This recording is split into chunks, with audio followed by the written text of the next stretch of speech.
Good morning, guys. So it's early in the morning at 5 a.m. and I'm going to make a video. As you can see, it's very dark outside here. So I've already set up my camera studio and let's go to my setting room. So this is where I'm going to make the videos. Hello everyone. So today we will be learning how to use pivot tables to generate a report. So without delay, let's move forward.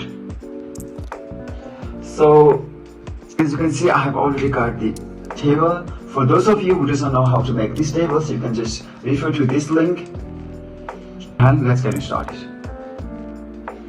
So I have a table, as you can see over here. So in order to create a report, I'm just going to click on any of the cells in table and then go to insert, and then you have an option called pivot table and just click over here. As you can see, my table has already been selected and the name of the table is employee.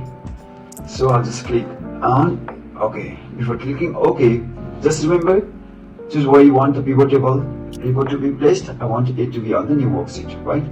So I'll just click on OK, and then in the new worksheet I got the new pivot table.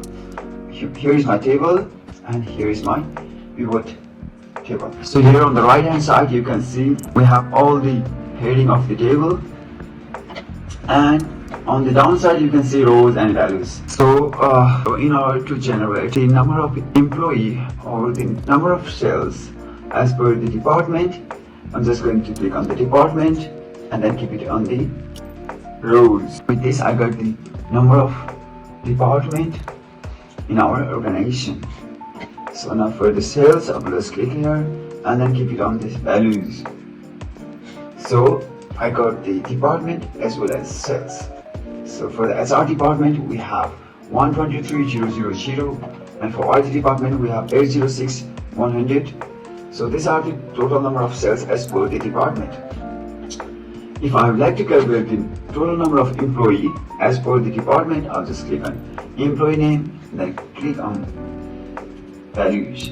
As you can see, I've got the number of employee in different departments. For SR department we have got 3. Just a minute, my alarm is ringing right now. Okay, I was talking about the different number of employees in different department. We have got the number of employees, but if I would like to get the name of the employee in each department, I'll just have to keep this value in the rows. See, now I got the department as well as the name of their employee. So remember, for the values or to count for sum, we are just going to keep it in the value section, and to generate the title, name, we're going to keep it in row section. So next thing is we need to calculate the target cells. So I'm just going to click on target. So this is their target cells. So these are the target cells of different employee. So as you can see, they have the target cells of 4,500 USD. So if I want to generate a report, or if I want to generate a pivot chart, then I can click on any of the cells and then click on analyze, and then we have a pivot chart, right?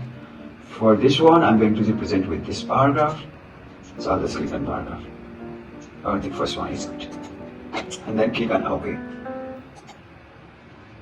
So this is the paragraph. But the paragraph looks very complex, so I'll just make it a simpler one to make it more understandable. So I'll just click remove the target cells and the employee name, and now you can see the total cells as per the department. For IT department we have the maximum cells. If I want to see the number of cells as per the employee, I can just click on employee, and we can also see the result in pivot chart.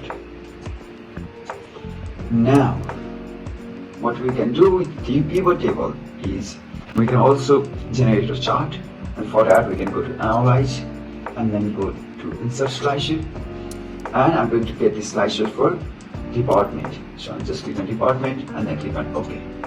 So now I got this slicer for department. So slicer is like a filter.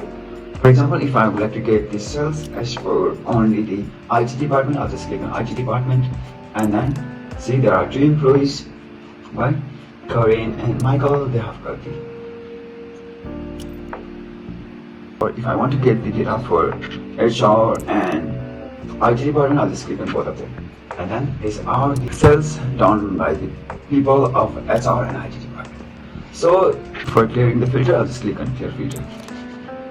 So these are the reports that I'm going to generate.